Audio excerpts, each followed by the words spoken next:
안녕하세요. 안녕하세요, 목사님. 안녕하세요. 반갑습니다. 안녕하세요. 반갑습니다. 네, 아, 반갑습니다. 목사님 여기서 뵈니까 이상해요. 그 목사님 그 책을 보니까 설레임이란 책이 있더라고요. 네네. 근데 그 레자가 보통 어이를 쓰는데 네. 목사님 책은 아이를 썼더라고요. 그렇죠. 그 어떤 의미로 레를 그렇게 쓰셨을까요? 설레임 하니까 네. 아이스크림 이름 아니냐. 아, 예, 예. 맛있어요. 문법 파괴 아니냐 이렇게 네네. 얘기하는데 그건 아니고요. 말씀설 올래 이말임. 말씀이 와서 임하다. 네. 너무 좋다. 이런 뜻이죠. 목사님께서 보니까 그 기도는 절대 땅에 떨어지지 않고 하나님께서 다 듣고 계시다라고 말씀하셨는데 특별한 이유가 있으실까요?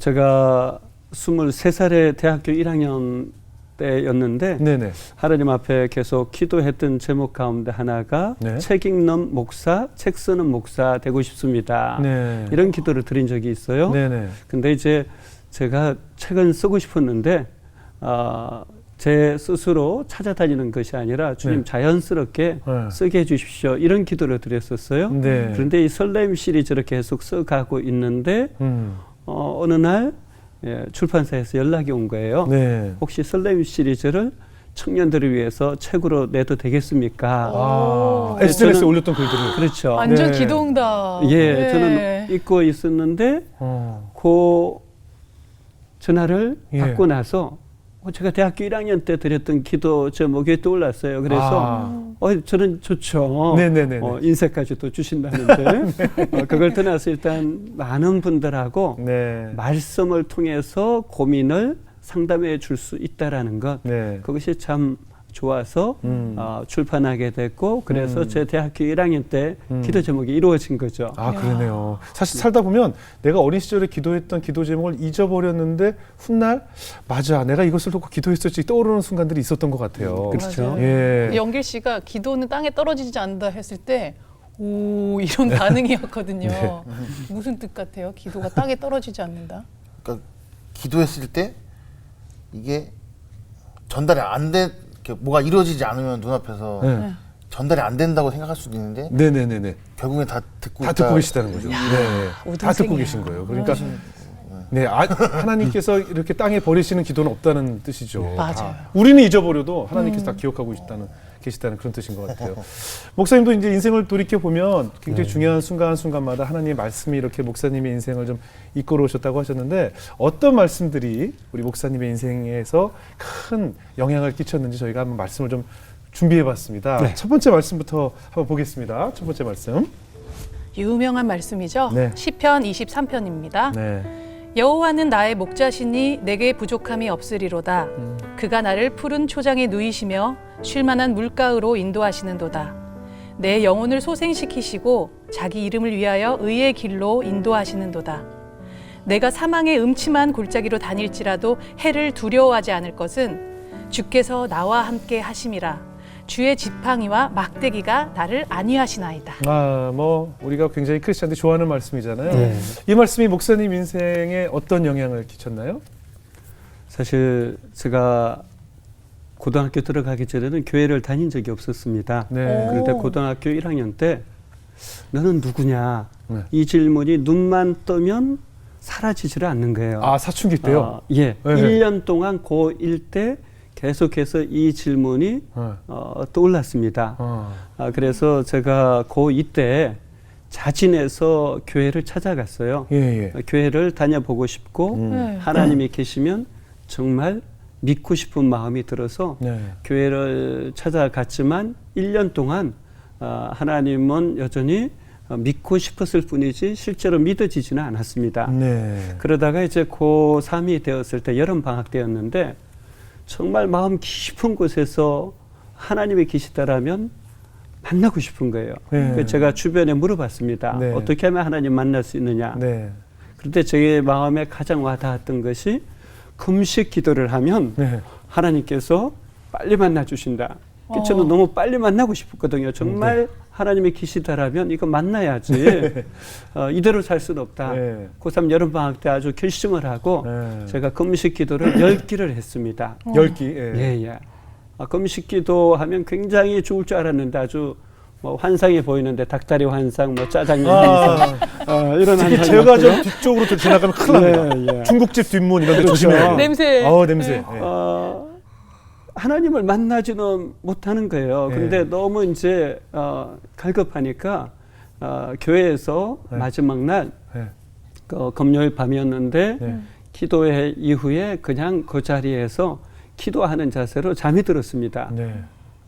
제가 기도하는 줄 알고 다 가셨는데 네. 사실은 잠이 든 거였어요. 네. 저 혼자 잠자다가 새벽에 깨었습니다. 네. 새벽에 잠에서 깨었는데 성전 안에 가득한 하나님의 임재가 느껴지는 거예요. 그러면서 처음으로 눈앞에 여호와는 나의 목자시니 내게 부족함이 없으리로다. 그가 나를 푸른 초장에 누이시며 쉴만한 물가로 인도하시는도다.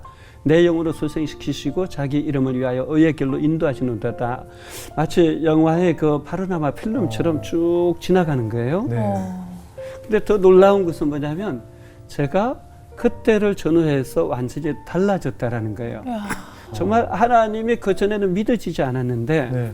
그날 이후로 믿어지는 거예요. 네. 그러면서 삶 자체가 그전에는 흑백 TV였다라면 네. 네. 완전 칼라 TV처럼 맞아. 삶 자체가 바뀌는 경험을 저는 그때 확실히 했기 때문에 네.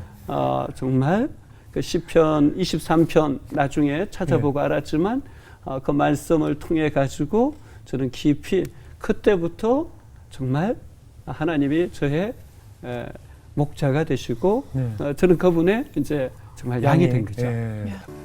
하나님 아버지 앞에서 정결하고 더러움이 없는 경건한 곧 고아와 과부를 그 환난 중에 돌아보고 또 자기를 지켜 새 속에 물들지 아니하는 이것이니라. 이 말씀은 목사님 인생에 또 어떤 중요한 역사를 만들었을까요? 예, 제가 이제 대학교 1학년이 됐을 때 네. 너무 그동안의 삶이 힘들고 하나님이 원망되는 거예요. 같이 공부하는 다른 친구들은 삶이 평탄하고 네네. 좋은 부모님 만나서 네네. 참 행복해 보이는데 왜 나는 중학교 2학년 때부터 지금까지 계속 이렇게 아르바이트를 하고 직장 생활을 하고 힘들게 보내야 되는가. 그러니까 아버지에 대한 원망도 생기고 그렇죠. 제 삶의 여러 무게에 대해서 너무 힘든 거예요. 그래서 막 불평불만하면서 막 하나님 도대체 왜 저를 이렇게 힘들게 하십니까? 막 기도했을 때 갑자기 마음속에 하나님께서 나는 네가 상처 입은 너와 같은 사람들을 돌보기를 원한다. 이런 마음을 주셨어요. 그 마음을 주시고 나서 성경을 읽어가는데 야고보서 1장 27절 말씀을 읽는데 참된 경건은 새 속에 물들지 않고 또 고아와 과부를 돌본다는 그 말씀이 또 레마 제게 주시는 말씀으로 와닿는 거예요. 네. 그래서 제가 뭐 크고 거창한 일은 할 수 없지만 네. 보육원을 가서 섬길 수 있겠다. 그래서 이제 보육원을 찾아갔죠. 네. 찾아가서 사슴 꼴도 배다가 먹이고 네. 또 화장실 청소 시간이 지나니까 도서관 청소를 맡겨주셨어요. 또 그렇게 도서관 청소를 하게 되고 점점 시간이 지나면서 그곳에서 또 제게 아이들에게 공부를 가르치고 또 여러 이 아이들을 돌보는 그런 일들을 하게 하셨죠. 네. 참 감사한 것은 뭐냐면 이 아이들이 처음에는 마음을 열지 않았습니다. 네. 그런데 제가 이 아이들이 너무 마음을 안 열어서 원장님께 부탁을 드려서 일주일에 하루 이 아이들과 자기 시작했습니다. 그러니까 이제 다른 사람 다 돌아가고 나서 저는 도서관에서 네. 아이들의 이야기를 들어주고 상담을 하게 됐는데 어느 날 한 아이가 자기의 이야기를 하는 거예요. 네. 부모님이 돌아가시고 나서 큰 충격을 받고 네. 또 친척들에게 이리저리 왔다 갔다 하면서 상처받은 이야기들 탁구공도 아닌데 왜 그렇게 어린 나이에 상처를 받아야 하냐고 막 1시간 동안 이야기를 듣는데 제가 어떤 말도 할 수 없었어요. 네. 그냥 저는 계속해서 눈물만 계속해서 흘렸는데 그때 하나님께서 이 아이들의 마음을 열어주시고 치유를 해주신 거예요. 네. 그러니까 저는 그곳에서 오히려 아이들을 섬기면서 놀랍게도 이 한 아이의 마음을 열어가고 아이들이 변화되는 모습을 보면서 제 상처받았던 마음이 오히려 많이 치유가 된 거죠. 그 아이들의 모습에서 목사님을 발견하신 거겠네요. 그렇죠. 또 하나님께서 네. 오히려 제가 상처가 있었기 때문에 네. 이 아이들에게 그래도 위로가 되지 않았겠는가 네. 하는 생각이 드는 거죠. 네.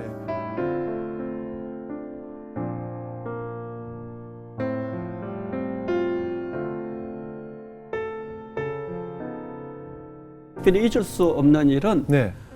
대학교 1학년 때 여전히 제가 알바를 했는데요. 네, 네. 한 달 만에 대학 등록금을 다 마련을 했습니다. 와. 예, 그런데 쓰리잡, 뭐 투잡, 쓰리잡을 계속 여러 일을 찍은 거죠. 하셔서 예. 등록금 비싸니까. 예. 네.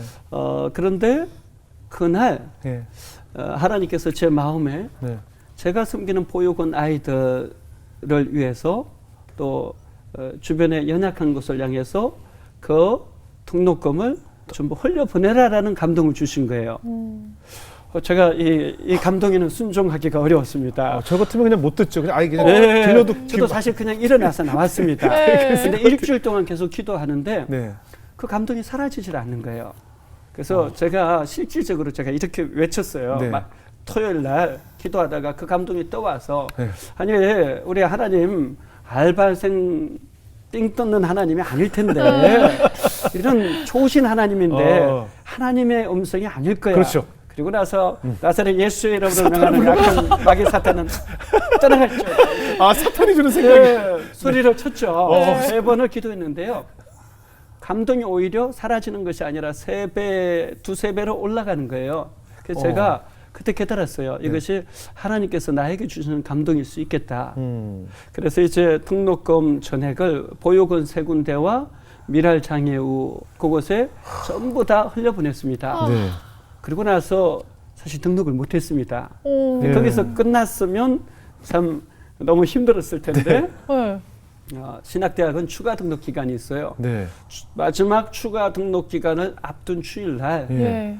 제가 섬기고 있던 교회 장로님께서 갑자기 저를 보시더니 상가병 혹시 등록했습니까? 네. 아니요. 했더니 장로님이 이렇게 말씀하시는 거예요. 제가 기도할 때마다 형제에게 꼭 등록금 한 번은 줘야 된다는 마음이 사라지질 않는다라고. 그리고 그 자리에서 등록금 전액하고 또 제게 책값까지 주신 거예요. 그 장로님도 사탄아 물러가라 계속 그게 오셨구나. 저 목사. 그런데 정말 이렇게 보육원 아이들을 섬기는 마음에 순종했을 때 하나님의 일하심을 경험했고요. 예. 그 후 4년 내내 경험하는데 네. 그런 일들이. 4학년 마지막 학기 때는 또 제가 너무 힘들어가지고 네. 하나님 저 책만 실컷 보면서 좀 보내고 싶습니다. 이렇게 기도를 하고 네. 진짜 그 여자 기숙사 경비만 하면서 네. 그게 그 일은 관둘 수가 없어요. 거기는 예. 남학생들만 안 들어가게 하면 실컷 책 볼 수 있는 자리거든요. 책을 보는데 페이지는 안 넘어가죠. 계속 한 책을 1년 동안 보시는 거죠. 거꾸로 들고 있고. 근데 그렇게 2달 동안 했을 때 네. 이렇게 거기서 벌은 돈이 제가 일기장에 써놨는데 일기장도 갖고 오셨어요? 67만 5천 원을 벌었습니다. 예. 네. 2달 동안. 예, 예. 그래서 이제 제 마음속에 갈등이 있었는데 이거 11조 해야 되나 말아야 되나. 네. 신학교에 내는 것 어차피 하나님께 내는 거니까 똑같은 것 아닌가. 네네. 이렇게 생각하다가 결국 순종해서 11조를 6만 8천 원을 냈습니다. 어디다요? 교회에다가 교회에다가, 예. 냈죠. 그런데 그날 바로 권사님이 제게 전화를 해서 만나자고 해서 만났더니 봉투를 하나 주시는 거예요. 네. 봤더니 68만 원이 들어있는 거예요.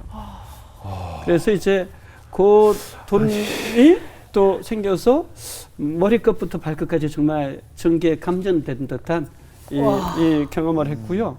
그 다음 날 네.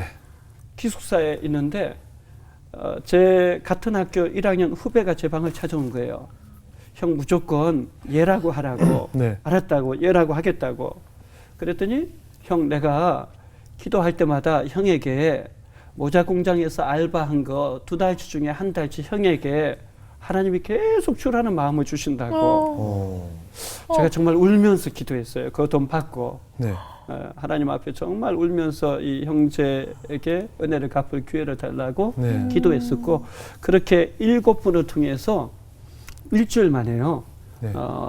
등록금과 기숙사비에 필요한 246만 원이 다 채워졌던 또 그런 경험을 하게 아니 됐죠. 그 68만 원 주신 권사님께서는 왜 2만 원을 어떻게 빼시고 보통 70만 원을 주시거나 60을 주실 텐데 너무 어떻게 정확하잖아요. 68만 원을 네. 주셨을까요? 아마 그 기도하시면서 네. 하나님께서 그분이 이제 재정을 같이 이렇게 담당하면서 섬기고 있었는데 네. 그 제 11조 봉투를 보는 순간 아마 하나님께서 그런 감동을 주신 것 같아요. 10배로 다시 내가 줬으면 좋겠다. 사실 그분은 정말 기도 많이 하고 네. 하나님의 인도함을 정말 잘 받으시는 분이거든요. 네. 지금은 장로님이신데 정말 훌륭하신 분이죠. 이런 게 참 신기하잖아요. 네. 제 아내가 그 도데카라는 이름이 12제자라는 히브리어였어요. 제가 히브리어 사전에서 제 아내가 뭐 사업을 한다고 해서 상표로 도데카라는 이름을 상표 등록을 했어요. 예. 도데카를. 근데 가지고 있고 쓰진 않았거든요. 근데 저희 장인 장모님은 이제 불신자였다가 이제 전도가 돼서 교회를 다니시게 됐고 처음으로 교회에서 이스라엘로 성지순례를 가서 거기서 세례를 받으시게 된다는 거예요. 근데 이스라엘을 가는 여행 경비가 그 교회에 내야 될 돈이 330만 원이라는 거예요. 예. 그래서 저희가 보내드리겠다. 가서 세례도 받으시라 할 때 저희 장인 장모님이 아직까지는 믿음이 많지 않으니까 그 돈 있으면 내가 다른 데 가지 뭘 굳이 이스라엘을 가. 그래서 안 갈래. 손사래를 치시는 거예요. 그래서 가시라고 안 갈래 하고 있는데 어느 날 전화가 온 거예요. 기도 중에 도데카라는 이름을 자기가 사업을 해야 되는데 꼭 사용하고 싶은 분이라고 하면서 도데카라는 이름을 자기한테 팔라고 하는 거예요. 그 상표를. 그래서 얼마를 불러야 되지? 그때 그분이 제가 갖고 있는 돈을 다 드리겠는데 330만 원을 드리겠다는 거예요. 야. 그래서 내가 아니 죄송한데 300만 원을 주셔도 되고 350도 있는데 왜 330만 원입니까? 그랬더니 330만 원이 전부예요. 그러시더라고요. 어머. 정확하게 여행 경비를 정확하게. 그래서 아버님께 설명을 드렸죠.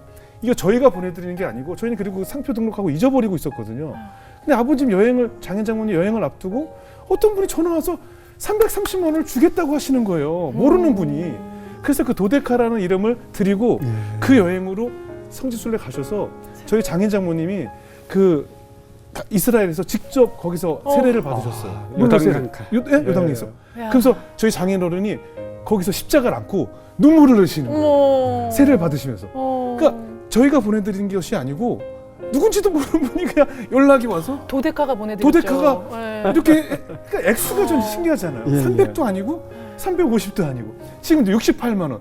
이런 게 정말 신기한 거예요. 정확하신 하나님. 예, 정확하신 와. 하나님. 예, 정확하신 참 신기해요.